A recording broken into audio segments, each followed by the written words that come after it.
Cara, eu vou mandar um papo pra vocês. Faz tanto tempo que eu não ligo a câmera pra gravar aqui no quarto, que eu acho que eu até perdi a habilidade de falar para uma câmera parada, né?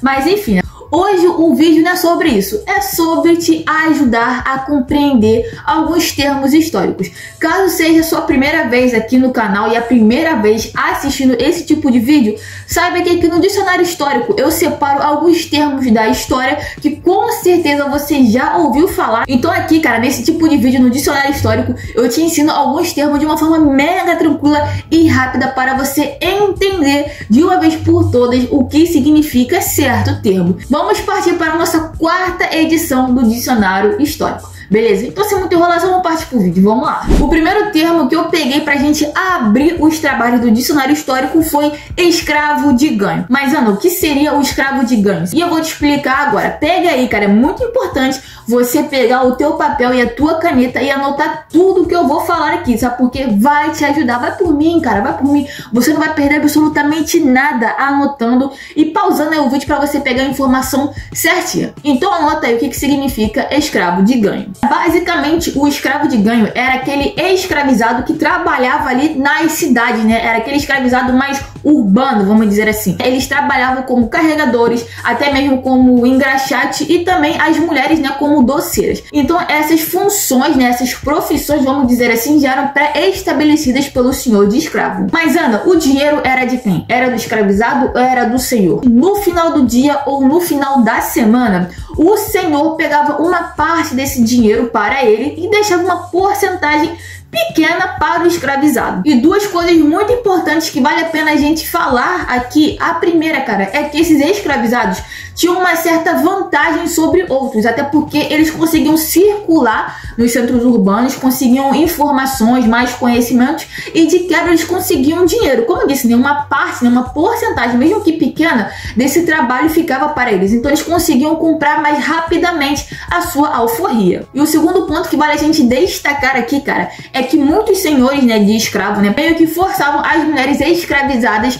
à prostituição. Porém, essa questão da prostituição para o escravizado de ganho, né, estava fora de cogitação. Era proibido por lei. O segundo termo que pode aparecer com frequência, ou já apareceu para você na sua prova ou na sua aula de história, é Império Ultramarino. Ana, que parada é essa de Império Ultramarino? Você já deve ter uma ideia do que seria o Império Ultramarino, ou Império Colonial, como ele também pode ser chamado. E esse Império Ultramarino está ligado, querendo ou não, às colônias. Então é um império que tem suas colônias além do mar. Então a gente sabe, né, que a era dos descobrimentos, né, das invasões, melhor dizendo, começou ali com Colombo, com Pedro Álvares Cabral, com Vasco da Gama, né, cada um chegando em uma parte aí do globo e falando que descobriu. Mas na verdade a gente sabe que não descobriu coisa nenhuma, até porque não tinha nada perdido.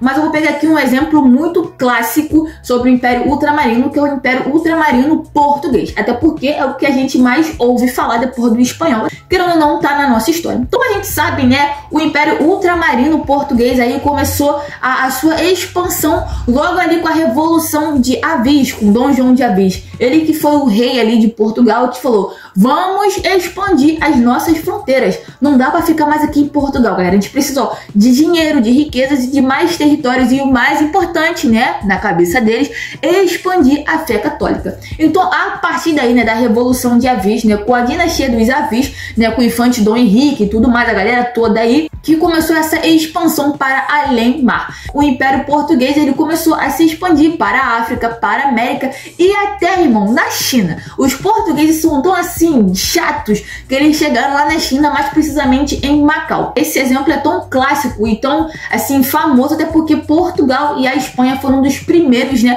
a se lançar ao mar para caçar coisas novas. Então, escutou Império Ultramarino Português, Império Ultramarino, saiba que são territórios que estavam ligados à metrópole, ou seja, eram colônias que estavam ligadas à coroa. E uma curiosidade só pra gente encerrar essa questão do Império Ultramarino: a França e a Inglaterra, até os dias atuais, ainda possuem, assim, territórios ultramarinos, né? Ainda tem ali lugares afastados da França e da Inglaterra que ainda estão ligados à França e à Inglaterra, né? Então vocês podem ver que essa parada é antiga, lá do século XV e tudo mais, que até hoje, no século XXI, ainda existe. O terceiro termo, né, o penúltimo termo que eu separei pra gente aqui no nosso dicionário histórico é cristãos novos e velhos. É muito comum a gente ouvir essa expressão de cristão novo ou cristão velho quando a gente vai falar da história de Portugal e também um pouco da questão da Espanha, muito ligado a esse contexto da Inquisição, do contexto ali da expulsão dos mouros na Península Ibérica, de conversão, da influência da Igreja Católica. Então é muito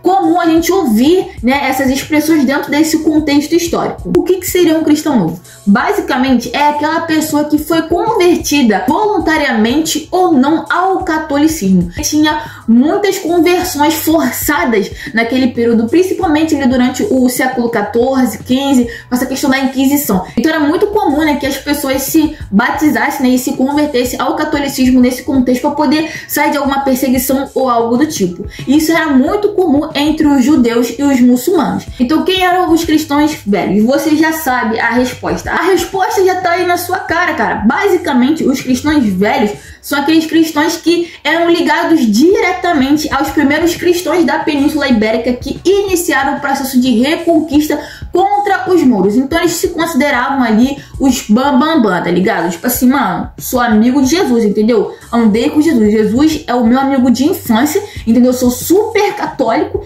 entendeu? Eu não quero saber de nada. E os cristãos velhos, né, eles tinham muito preconceito em relação aos cristãos novos, pelo aquele motivo que eu falei. Eles não sabiam se a galera tinha de fato se convertido, né, por ter conhecido Jesus e tudo mais, Maria, Deus, ou porque, tipo assim, tava querendo fugir de alguma coisa. Então, basicamente, tinha uma rixa muito grande aí durante o século XIV, XV, XVI, e até isso aí cair em desuso. O quarto e último termo que eu destaquei pra vocês é padroado. Eu não sei se eu vou conseguir falar padroado até o final do vídeo corretamente, mas se eu falhar, releva aí. O que seria o padroado? Você vai ouvir muito essa questão quando você vai falar também de Portugal, de Espanha, de Brasil também, até porque a Igreja Católica fez uma aliança com os reis católicos, né? Você também vai ouvir muito essa expressão de reis católicos quando você vai se referir aos reis de Portugal e de Espanha. Basicamente, cara, a Igreja Católica delegava a função administrativa e de suas posses para os reis católicos de Portugal e de Espanha para eles tomarem conta. Então, a função desses reis era o quê? Construir igrejas, nomear os padres e os bispos da igreja. Então, eles meio que exerciam uma certa influência, né? Uma grande influência sobre a instituição da Igreja Católica. Então, o rei de Portugal, ele tinha o poder religioso, administrativo e político. Então o cara era bastante poderoso, vamos dizer assim. A política e a religião nesse momento estavam assim, ó, bem misturadas. A religião e política não se misturam. Irmão, naquela época tava tudo junto e muito bem misturado. Então é isso, gente. Espero que vocês tenham gostado aí da quarta edição do nosso dicionário histórico, tá? Sempre separo 4 termozinhos bem rápido aqui pra você aprender de uma forma tranquila, entendeu? Não é um vídeo que vai se estender, a não ser que vocês queiram, entendeu? Até porque isso aqui é um resumo do resumo do resumo, entendeu? Porque falar sobre cada tema daria, assim, vídeos e vídeos e vídeos e vídeos. Aqui é só um videozinho rapidinho pra você aprender, relembrar, decorar, faz o que você quiser. Então é isso, gente. Se você gostou e quiser deixar o seu like, isso vai me ajudar demais. Não vai te custar nada. É só apertar o botão daí de baixo. Vai me ajudar muito. Parece uma coisa simples, mas para mim não é. Me ajuda demais. E aquela coisa, se você é novo e quiser se inscrever, se inscreva e ative as notificações para você não perder absolutamente nada. Me siga nas redes sociais, principalmente no Instagram Story, onde estou com tudo novo toda segunda e quarta, no TikTok e no nosso blog também. Beleza? É isso, gente. Muito obrigada por assistir até aqui e até o próximo vídeo. Valeu!